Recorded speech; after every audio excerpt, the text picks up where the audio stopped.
Hey everybody, Tim Mooney here from the Timothy Mooney Repertory Theater, and it's been a while since we've done a house update, so I thought I'd give you just a quick impression of a couple of things we've been doing. There's the house behind me. It's looking lovely. You may be able to see we've added a little bit of ornamentation to the garden back there. You probably hear some rumbling and noise behind me. They are working on the street down there. I'll be walking that way in a minute. We'll see that a little bit better and probably hear it a little bit louder. But that street used to be really crappy, and I think in about 2 days it's going to be really nice.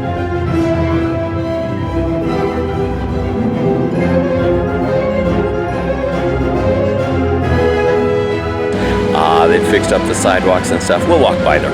Anyway, so I want to show you some particulars of what I've been working on, but here we go. First, I think you're familiar of the front facade at this point, and still always a little bit breathtaking for me. Down here, we see them working on the street, and I have spent about 5 days, I've had about 5 days home recently, trimming back this garden.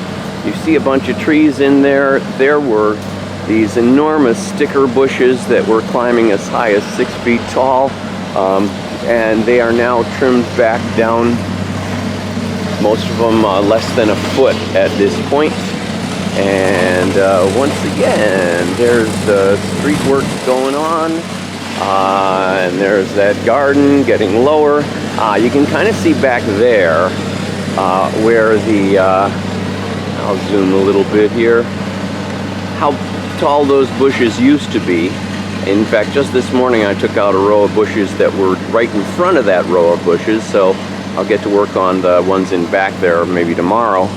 But down here we've got some fresh seed being planted, a brand new sidewalk. I'm going to walk along the brand new sidewalk here, which they've sprayed with a bunch of green stuff probably to enable the grass to grow, so it'll look better after it's had some rain over it. This is the alley out behind the pole barn, and it's the pole barn that I'm going to in just a second. Oh, here's some of those 6 and 7 foot bushes that I have trimmed back to more like that size. You might note, I can't say I really enjoy gardening, but I like having a little more space to move around in. Anyway, we've been working on this pole barn, which we've shown you many times over the past year or two, but now we've got a little bit of an audience area right here. That's going to turn into something. We haven't painted the floor there yet, but we have epoxied this floor, and I'm pivoting slowly so that you can get the full impact of the new stage that has been built in this space. I love rehearsing here. It gives me all the room that I need to work on my one-man shows, to kind of work my way around the carpeting, and I would get used to working with a chair and everything. So come around here. This has all been stained and sanded and stained again and laminated, or whatever it is you do with that to give it protection. But there's that stained stage floor and the auditorium. We had an event here a couple weeks ago where I did Lotto Shakespeare for an audience of 10, which was a blast. And I'm gonna just add a little bit of a view of the ceiling, because we've still got old fluorescent lights in here, but up in here we've got a grid already where we're gonna hang some theater lights so that we'll get a good view of that. And then we'll make these ugly fluorescents go away. And at that end, breaking up these last 2 bays of the theater, behind the chairs, we're going to put a curtain.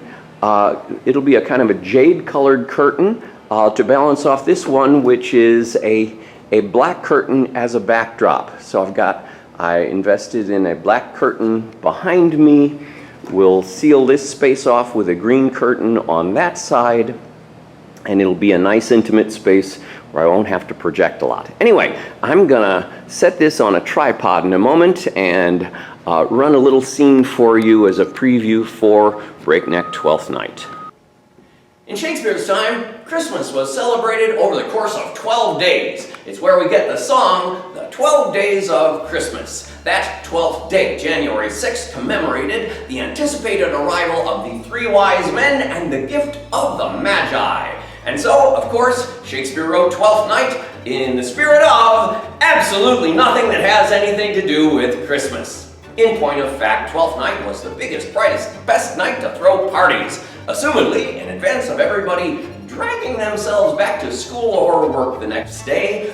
Those parties upended the traditional societal order, with men playing women, servants playing masters, and a good many more dirty jokes than were usually allowed, all themes that would one day find their way into Mardi Gras.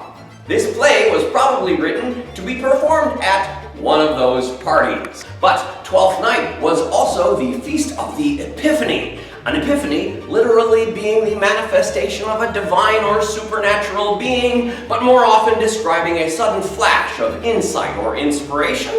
So maybe Shakespeare was reaching for that. He did, however, include a subtitle, perhaps the most ambivalent subtitle of all time: What You Will. Whatever. You do you. And for what it's worth, Twelfth Night was the closest Shakespeare ever came to cranking out a musical. Act 1, Scene 1. The Duke commands his musicians. If music be the flute of love, play on. Give me excess of it, that surfeiting the appetite may sicken and so die. That strain again, it had a dying fall. Enough, no more. 'Tis not so sweet now as it was before.